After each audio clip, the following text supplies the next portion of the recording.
Peter, this really is fascinating to me. He'll be a free agent. He can go wherever he wants. He can do whatever he wants. Bill Belichick has no control over the situation at all.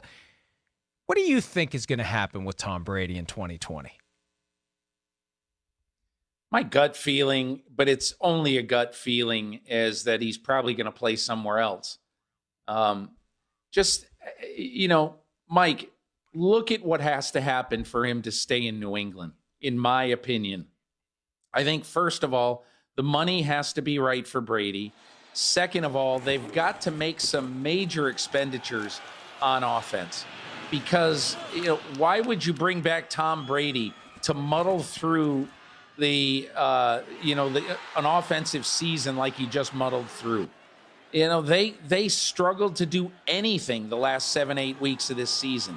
And a lot of people are going to say, well, Brady's showing his age.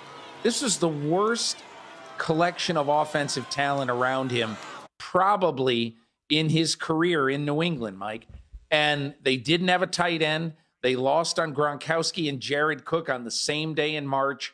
They lost on their wide receivers in the offseason.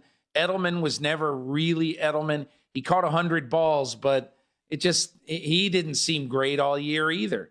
And he was really the only weapon that Brady had. That plus the fact that Belichick missed on N'Keal Harry, who might turn out to be a fine player.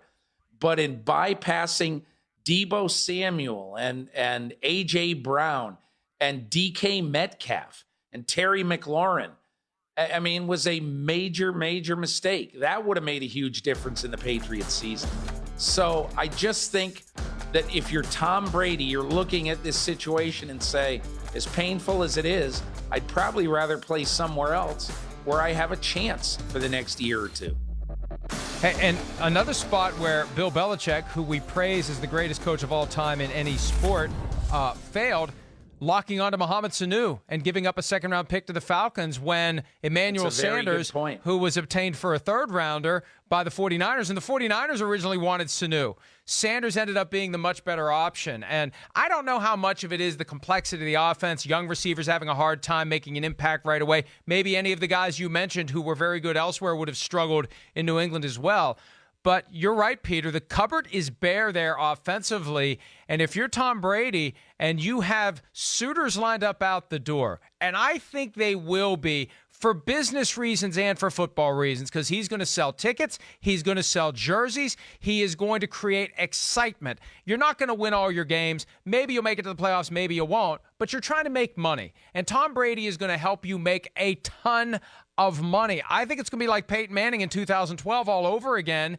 And even though Tom Brady isn't motivated by making top dollar is going to be thrown at him, I believe, by multiple different teams. Now, from your perspective, is it the talent around him that would be a big factor? Do you think he's looking to have more of a voice in how the offense is structured, in what his role is, in who the talent around him may be? The guy's been doing it for 20 years. I assume he's learned a thing or two about how to run a football team. Do you think he wants to kind of be like Peyton Manning was in Denver, where it felt like he had more control of the show than a normal quarterback does? Yeah, first of all, I don't think there will be teams lining up out the door like they were for Manning, because I think people looked at Manning once they knew he got a clean bill of health after his neck surgery as a 3 or 4 year player, which is what he turned out to be. And I don't think people would look at Brady like that. I think it'd probably be 2 years and maybe even 1.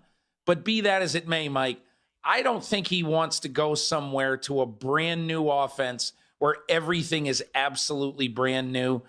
But again, I also don't think he wants to be Peyton Manning, staying up all night with Adam Gase and exchanging voice texts to or voice memos to say, hey, remember this, let's do this. I think Brady likes being coached. But the one other thing I think we have to remember about this whole thing, Mike, is that we have to remember that Bill Belichick, a quarter century ago, benched Bernie Kosar, and people in Cleveland wanted to lynch him. In 2001, when Drew Bledsoe was healthy, and a lot of people in the organization thought that Bledsoe, who at the time was the highest paid player in football, should get his job back, and Belichick stuck with Brady. he's not going to be afraid to make the tough decision. Charlie Weiss told me yesterday, it's going to be on my podcast this week, that he'll treat Brady the same way as he'll treat Devin McCourty.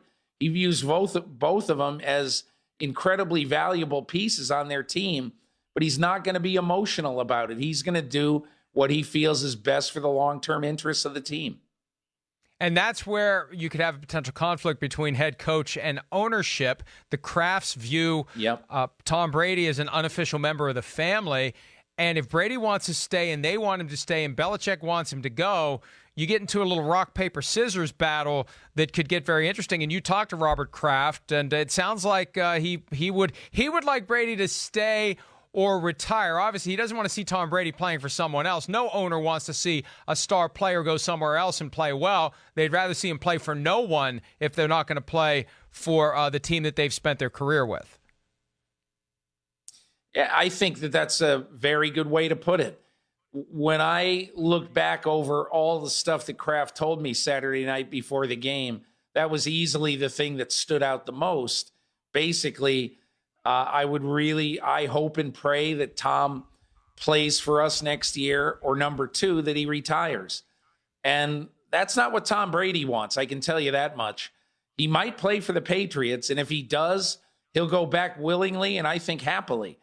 But he definitely, unless nobody wants him, unless there's not any one of the 32 teams that want him, he's not retiring. He's made it very clear to me that he's playing next year. So we'll see what happens. But again, Mike, I just think, just my gut feeling, if I had to guess right now, I think he's going to play somewhere else in 2020. We need to have a friendly over-under wager on the number of teams that are actively courting Tom Brady if he decides to open up his availability for offers. I think that there will be. I'll say 3. I'll take the over. I'll say more than 3. Okay. All right. But we have to define what actively means. Has him in for a visit and talks to him and all that. That would be active. But has a phone call, that's not active. How about offers to bring him in for a visit? Because he may not go. He may say no, thank you. But I think actively pursue him from the standpoint of wanting him to come visit. All right, you're gonna stick with 3. Okay. If that's the definition, I'll let you go higher if you want. All right, we'll see how it plays out. No, Here's the other thing too. I'll stick with 3. Joe Judge is gone, the special teams coordinator, and he also had the additional duty of receivers coach this year based upon how the receivers played. I don't know I'd put that high on my resume. Josh McDaniels is going to be gone as offensive coordinator, possibly. You're looking at major changes in New England, but Bill Belichick is still there, right? There's the sense the sun is setting on the Patriots. Bill Belichick is still there, Peter. I feel like this is going to rejuvenate him and excite him and compel him to prove that he has a lot to do with why the team's been so successful. Totally agree, Mike. The Patriots are not going to die. They're not going to die. But I will just say this. Since Halloween, after Halloween, the Miami Dolphins were 5-4 this year, and the Patriots were 4-5. And that's with Tom Brady and Josh McDaniels. So who knows what happens? Who knows? Maybe their quarterback opening day next year is Andy Dalton. Don't laugh. It might be. Or Jared Stidham or somebody who they draft. But I do think that Belichick is going to play this year and have a tremendous amount of fun. Remember, he's got his son Steve on his staff who, there's all sorts of expectation out there that one day Steve Belichick, he hopes is going to be coordinator, maybe rising above that to a head coach level. So there's a lot for Bill Belichick to prove, at least to himself, in the coming few years. Peter, I got a few names to read off to you here as we consider what the Patriots may do if Tom Brady leaves.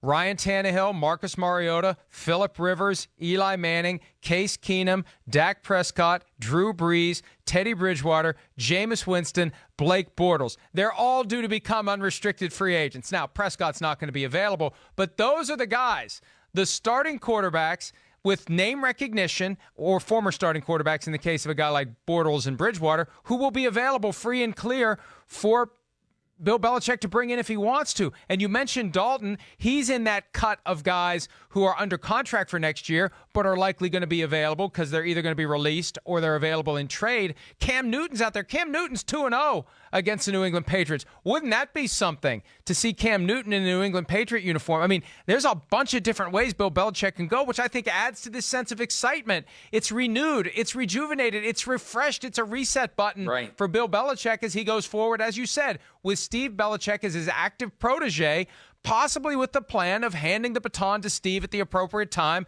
2 years, 5 years, 7 years, 10 years from now. And, Mike, I think the other thing that's really interesting, all those quarterbacks you named, you know, I have no idea, neither do you, who Bill Belichick sits in his office, feet up on the desk, watching tape of, who he says, I really like that guy, whether or not the rest of the league likes him or not. One of the guys I think, and I know this, people are going to laugh at this, I think Bill Belichick would really like to work with Andy Dalton. You know, because Andy Dalton he's a football player, you know, and he's not Tom Brady. He's not going to go down in the pantheon. I get it. Guys who are going to go down in the pantheon at age 32 are not available. Okay.